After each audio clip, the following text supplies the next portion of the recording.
জাতির পিতা, স্বাধীন বাংলার জাতির পিতা মুজিবের পথ ধরো। মুজিব ভাই এসে গেছেন, তাকে আপনারা স্লোগান দিয়ে অভিবাদন দেন। শেখ মুজিবের পথ ধরো, বাংলাদেশ স্বাধীন করো। মুজিব ভাইয়ের পথ ধরো, বাংলাদেশ স্বাধীন করো। পাশের মাঠে তৈরি করো, বাংলাদেশ স্বাধীন করো। বীর বাগানে অস্ত্র ধরো, বাংলাদেশ স্বাধীন করো। বীর আপনারা জোরে স্লোগান ধরেন, আমার দেশ তোমার দেশ। বাংলাদেশ বাংলাদেশ, আমার দেশ তোমার দেশ। বাংলাদেশ বাংলাদেশ, স্বাধীন করো স্বাধীন করো। বাংলাদেশ স্বাধীন করো।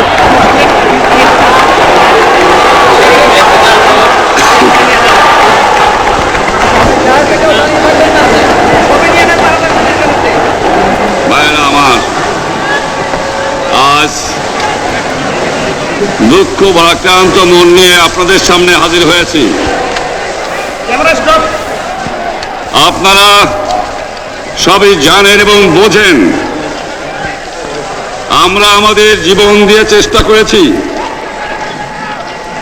কিন্তু দুঃখের বিষয় আজ ঢাকা, চট্টগ্রাম, খুলনা, রাজশাহী, রংপুরে আমার ভাইয়ের রক্তে রাজপথ রঞ্জিত হয়েছে। আজ বাংলার মানুষ মুক্তি চায়, বাংলার মানুষ বাঁচতে চায়, বাংলার মানুষ তারা আজ তার অধিকার চায়। কিন্তু দুঃখের বিষয়, আজ দুঃখের সঙ্গে বলতে হয় 23 বছরের করুণ ইতিহাস, বাংলার অত্যাচারের, বাংলার মানুষের রক্তের ইতিহাস, 23 বছরের ইতিহাস, মুমূর্ষ নরনারীর আর্তনাদের ইতিহাস, বাংলার ইতিহাস, এদেশের মানুষের রক্ত দিয়ে রাজপথ অঙ্কিত করার ইতিহাস। 1952 সালে রক্ত দিয়েছি, 1954 সালে নির্বাচনে জয়লাভ করেও আমরা গদিতে বসতে পারি নাই। 1958 সালে আইয়ুব খান মার্শাল ল জারি করে 10 বছর পর্যন্ত আমাদের গোলাম করে রেখেছে। 1967 সালে 6 দফার আন্দোলনে 7ই জুনে আমার ছেলেদের গুলি করে হত্যা করা হয়েছে। 1969 আন্দোলনে আইয়ুব খানের পতন হওয়ার পরে যখন ইয়াহিয়া খান সাহেব সরকার নিলেন, তিনি বললেন দেশে শাসনতন্ত্র দেবেন, গণতন্ত্র দেবেন, আমরা মেনে নিলাম।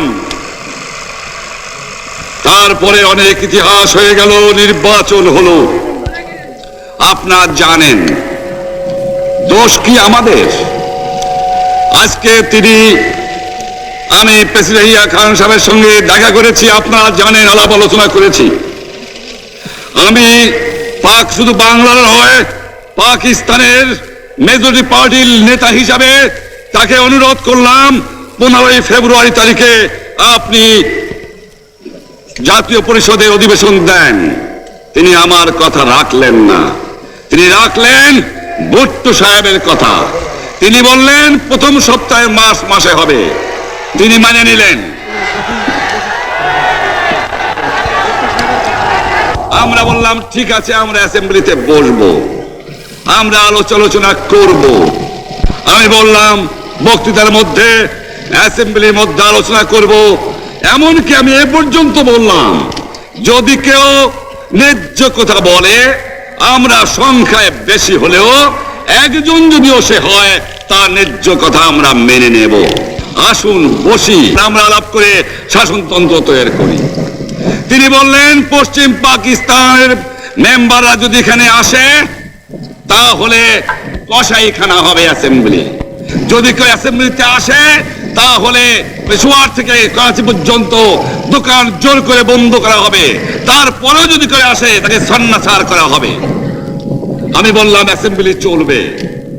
তারপরে হঠাৎ 1 তারিখে অ্যাসেম্বলি বন্ধ করে দেওয়া হলো। কি পেলাম আমরা? আমার পয়সা দিয়ে অস্ত্র কিনেছি বহিঃশত্রু আক্রমণ থেকে দেশকে রক্ষা করার জন্য। আজ সেই অস্ত্র ব্যবহার হচ্ছে আমার দেশের গরিব দুঃখী নিরস্ত্র মানুষের বিরুদ্ধে, তার বুকের উপরে হচ্ছে গুলি। আমরা পাকিস্তানের সংখ্যাগুরু আমরা বাঙালিরা যখনই ক্ষমতায় যাওয়ার চেষ্টা করেছি, যখনই এদেশের মালিক হবার চেষ্টা করেছি, তখনই তারা আমাদের উপর ঝাঁপিয়ে পড়েছেন। তারা আমাদের ভাই। আমি বলেছি তাদের কাছে এই কথা যে আপনারা কেন আপনার ভাইয়ের বুকে গুলি মারবেন? আপনাদের রাখা হয়েছে যদি বহিঃশত্রু আক্রমণ করে তার থেকে দেশটাকে রক্ষা করার জন্য। তারপরে উনি বললেন যে আমার নামে বলেছেন, আমি নাকি বলে স্বীকার করেছি যে 10 তারিখে রাউন্ড টেবল কনফারেন্স হবে। আমি উনাকে একথা বলে দেবার চাই, আমি তাকে তা বলি নাই। টেলিফোনে আমার সঙ্গে তার কথা হয়। তাকে আমি বলেছিলাম, জনাব ইয়াহিয়া খান সাহেব, আপনি পাকিস্তানের প্রেসিডেন্ট, দেখে যান, ঢাকায় আসেন কিভাবে আমার গরিবের উপরে, আমার বাংলার মানুষের বুকের উপরে গুলি করা হয়েছে, কি করে আমার মায়ের কোল খালি করা হয়েছে, কি করে মানুষকে হত্যা করা হয়েছে। আপনি আসুন, দেখুন, বিচার করুন, তারপরে আপনি ঠিক করুন। আমি এই কথা বলেছিলাম। হঠাৎ আমার সঙ্গে পরামর্শ না করে বা আমাদের সঙ্গে আলোচনা না করে 5 ঘন্টা গোপনে বৈঠক করে যে বক্তৃতা তিনি করেছেন এবং যে বক্তৃতা করে অ্যাসেম্বলি করেছেন, সমস্ত দোষ তিনি আমার উপরে দিয়েছেন, বাংলার মানুষের উপরে দিয়েছেন।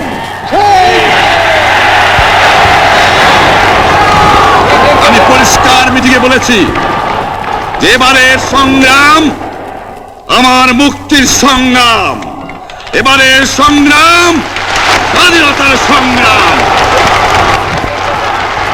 আমার 25 তারিখে অ্যাসেম্বলি কল করেছে, রক্তের দাগ শুকায় নাই।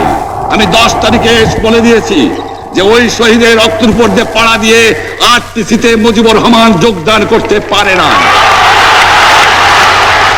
অ্যাসেম্বলি কল করেছেন, আমার দাবি মানতে হবে। প্রথম সামরিক আইন মার্শাল ল উদ্ধ করতে হবে, সমস্ত সামরিক বাহিনীর লোকদের ব্যারাকে ফেরত দিতে হবে, যেভাবে হত্যা করা হয়েছে তার তদন্ত করতে হবে,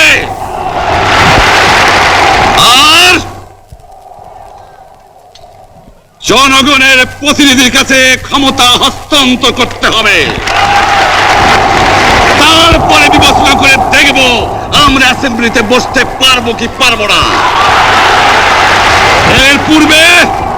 এর পূর্বে অ্যাসেম্বলিতে বসার, আমরা অ্যাসেম্বলিতে বসতে আমরা পারি না। জনগণ সে অধিকার আমাকে দেয় নাই। ভাইয়েরা আমার, তোমরা আমার উপর বিশ্বাস আছে? আমি প্রধানমন্ত্রিত্ব চাই না, আমরা দেশের মানুষের অধিকার চাই। আর যদি একটা গুলি চলে, আর যদি আমার লোকের উপর হত্যা করা হয়, তোমাদের উপর কাছে আমার অনুরোধ রইল, প্রত্যেক ঘরে ঘরে দুর্গ করে তোলো। তোমাদের যা কিছু আছে তাই নিয়ে শত্রুর মোকাবেলা করতে হবে, এবং জীবনের তরে রাস্তাঘাট যা যা আছে সবকিছু আমি যদি হুকুম দেবার নাও পারি, তোমরা বন্ধ করে দেবে। তোমরা আমার ভাই, তোমরা ব্যারাকে থাকো, কেউ তোমাদের কিছু বলবে না, কিন্তু আর আমার বুকের পর গুলি চালাবার চেষ্টা করো না, ভালো হবে না। 7 কোটি মানুষকে চাপায় রাখতে পারবো না। আমরা যখন মরতে শিখেছি তখন কেউ আমাদের দমাতে পারবে না। যে পর্যন্ত আমার এই দেশের মুক্তি না হবে, খাজনা ট্যাক্স বন্ধ করে দেওয়া হলো, কেউ দেবে না। তবে আমি অনুরোধ করছি, আপনারা আমাদের ভাই, আপনারা দেশকে একেবারে জাহান্নামে ধ্বংস করে দিয়েন না। জীবনে আর কোনোদিন আপনাদের মুখ দেখা দেখি হবে না। যদিও আমরা শান্তিপূর্ণভাবে আমাদের ফয়সালা করতে পারি, তাহলে অন্তপক্ষে ভাই ভাই হিসেবে বাস করার সম্ভাবনা আছে। সেই জন্য আপনাদের অনুরোধ করছি, আমার এই দেশে আপনারা মিলিটারি শাসন চালাবার চেষ্টা আর করবেন না। দ্বিতীয় কথা, প্রত্যেক গ্রামে, প্রত্যেক মহল্লায়, প্রত্যেক ইউনিয়নে, প্রত্যেক সাব ডিভিশনে আওয়ামী লীগের নেতৃত্বে সংগ্রাম পরিষদ গড়ে তোলো এবং তোমাদের যা কিছু আছে তাই নিয়ে প্রস্তুত থাকো। মনে রাখবা, রক্ত যখন দিয়েছি, রক্ত আরো দেব, এই দেশের মানুষকে মুক্ত করে ছাড়বো ইনশাআল্লাহ। এবারে সংগ্রাম আমাদের মুক্তির সংগ্রাম, এবারে সংগ্রাম স্বাধীনতার সংগ্রাম। আপনারা আমার উপরে বিশ্বাস নিশ্চয়ই রাখেন। জীবনে আমার রক্তের বিনিময়েও আপনাদের সঙ্গে বেইমানি করি নাই। প্রধানমন্ত্রিত্ব দিয়ে আমাকে নিতে পারে নাই, ফাঁসি কাজটা আসামি দিয়ে আমাকে নিতে পারে নাই। যে রক্ত দিয়ে আপনারা আমাকে একদিন জেলের থেকে বার করে নিয়ে এসেছিলেন, এই রেসকোর্স ময়দানে আমি বলেছিলাম আমার রক্ত দিয়ে আমি রক্তের ঋণ শোধ করবো, মনে আছে? আমি রক্ত দেওয়ার জন্য প্রস্তুত। আমাদের মিটিং এইখানেই শেষ। আসসালামু আলাইকুম। জয় বাংলা। বাঙালি